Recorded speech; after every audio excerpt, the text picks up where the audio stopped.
కృష్ణా జలాలపై తెలంగాణ నేతల మధ్య రగడ జరుగుతోంది. ఏపీ అక్రమంగా నీళ్లు తీసుకుపోతూ ఉంటే తెలంగాణ సర్కారు మొద్దు నిద్రపోతోందని హరీష్ రావు విమర్శిస్తున్నారు.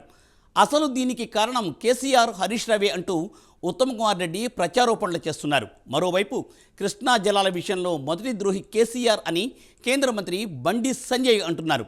కృష్ణా జలాలపై నేతలు ఒకరిపై ఒకరు ఆరోపణలు, ప్రచారోపణలు చేసుకుంటూ ఉన్నారు. ఉమ్మడి ఆంధ్రప్రదేశ్ విడిపోయిన తర్వాత కృష్ణానది నీటి పంపిణీపై ఆంధ్రప్రదేశ్, తెలంగాణ మధ్య వివాదం కొనసాగుతూనే ఉంది. మరోసారి తాజాగా దీనిపై రగడ జరుగుతోంది. ఈ పరిణామాలపై ప్రైమ్ 9 ప్రత్యేక కథనం.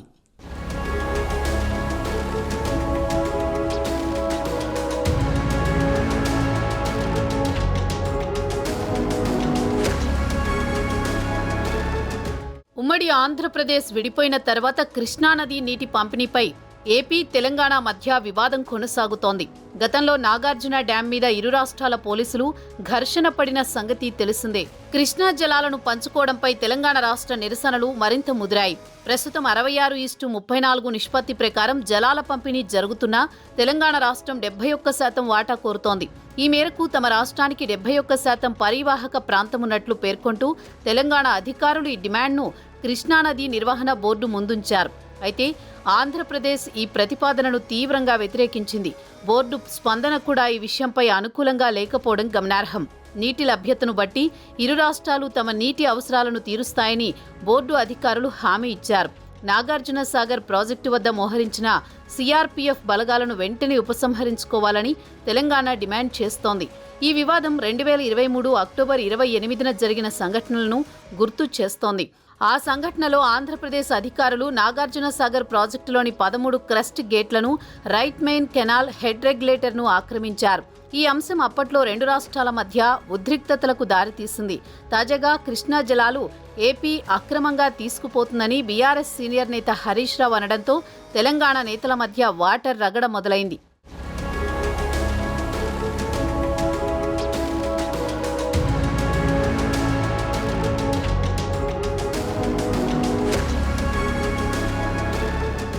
కృష్ణా జలాలను ఏపీ తీసుకుపోతున్నా రాష్ట్ర సర్కారు మొద్దునిద్ర వీడడం లేదని బీఆర్ఎస్ ఎమ్మెల్యే హరీష్ రావు విమర్శించారు. ఏపీ నీళ్లెత్తికెళ్లిపోతుంటే ఇరిగేషన్ మంత్రి ఉత్తమ్ కుమార్ మాత్రం నీళ్లు నములుతున్నారని అన్నారు. ఇప్పటికీ ఏపీ నీటిని తీసుకెళ్తున్నా కాంగ్రెస్ సర్కార్ గుడ్లప్పగించి చూస్తోందే తప్ప ఏమీ చేయలేకపోతోందని కామెంట్ చేశారు. రాష్ట్రానికి అంత నష్టం జరుగుతున్నా, పంటలు ఎండిపోతున్నా సీఎం రేవంత్ రెడ్డి, ఇరిగేషన్ మంత్రి ఉత్తమ్ కుమార్ రెడ్డి చోద్యం చూస్తున్నారని ఫైర్ అయ్యారు. ఏమాత్రం సోయలేని ప్రభుత్వ అధికారంలోకి వస్తే రాష్ట్రానికి ఎంత నష్టం జరుగుతుందో ఇప్పుడు కళ్లకు కట్టినట్టు కనిపిస్తోందని విమర్శించారు. సాగర్ కుడికాల్వ నుంచి ఏపీ ప్రభుత్వం రోజు 10,000 క్యూసెక్కుల నీటిని తరలించుకుపోతున్నా ప్రభుత్వం చావచచ్చి చేష్టలుడిగి చేతులు కట్టుకుని చూస్తోందని అన్నారు. కృష్ణా జలాల్లో ఏపీ తాత్కాలిక వాటా 512 టీఎంసీలైతే ఇప్పటి వరకు 657 టీఎంసీలు తరలించినా నోరు పెగలదా అని ప్రశ్నించారు.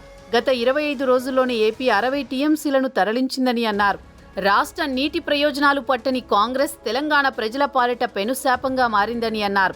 చంద్రబాబును అడిగే ధైర్యం లేదా?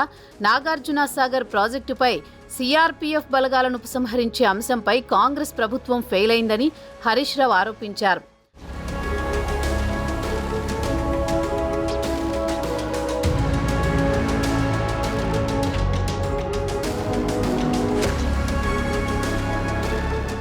హరీష్ రావు ఆరోపణలకు ప్రత్యారోపణలు చేశారు నీటిపారుదల శాఖ మంత్రి ఉత్తమ్ కుమార్ రెడ్డి. కృష్ణానది జలాల్లో రాష్ట్రానికి అన్యాయం జరిగింది కేసీఆర్, హరీష్ రావు వల్లేనని ఇరిగేషన్ శాఖ మంత్రి ఉత్తమ్ కుమార్ రెడ్డి మండిపడ్డారు. ఆనాడు ఏపీ ప్రభుత్వ పెద్దలతో అలైబలై చేసుకున్నోళ్లే ఇప్పుడు కృష్ణా జలాల గురించి మాట్లాడడం విడ్డూరంగా ఉందంటూ సెటైర్ వేశారు. టెలిమెట్రీ పరికరాలను అమర్చాలని విభజన చట్టంలో ఉన్న ఏపీ పాలకులకు నీటి దోపిడీలో సహకరించేందుకు నాటి బీఆర్ఎస్ ప్రభుత్వం వాటిని అమర్చలేదు అని ఆగ్రహం వ్యక్తం చేశారు.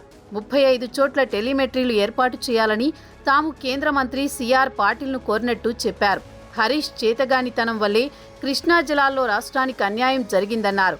కృష్ణా జలాలను తాకట్టు పెట్టి కాంట్రాక్టర్లకు అమ్ముడుపోయిన మీరా మాట్లాడిది అంటూ హరీష్ రావుకు కౌంటర్ ఇచ్చారు. రాష్ట్రంలోని అందరి జీవితాలను తాకట్టు పెట్టి కాళేశ్వరం ప్రాజెక్టును కట్టారు. 1,00,000 కోట్లు అప్పు తెచ్చి కడితే వాళ్ల హయాంలోనే అది కూలిపోయింది. మేడిగడ్డ బ్యారేజ్ కాళేశ్వరం ప్రాజెక్టుకు గుండికాయ అని వాళ్లే అన్నారు.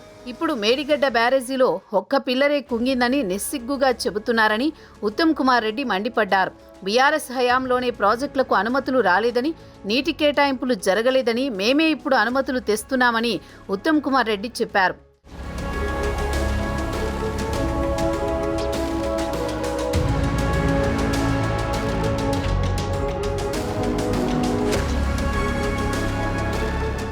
మరోవైపు ఈ రగడలో బీజేపీ కూడా ఎంటర్ అయింది. కేంద్ర మంత్రి బండి సంజయ్ బీఆర్ఎస్ పై ఆగ్రహం వ్యక్తం చేశారు.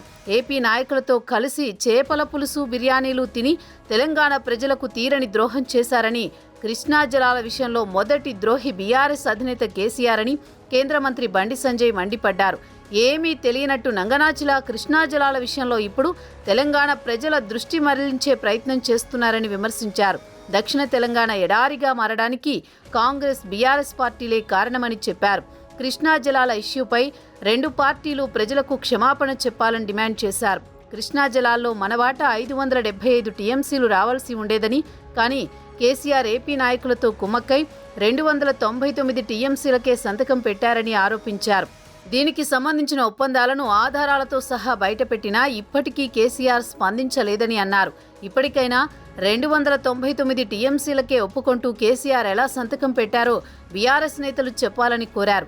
జగన్మోహన్ రెడ్డితో కేసీఆర్ కుమ్మక్కయ్యారని, ఆయనకు బిర్యానీ తినిపించి చేపల కూర తిని ఇద్దరూ ఆలింగనం చేసుకున్నారని, అన్నా తమ్ముడు అని చెప్పుకుంటూ తెలంగాణ కొంపముంచారని ఫైర్ అయ్యారు బండి సంజయ్.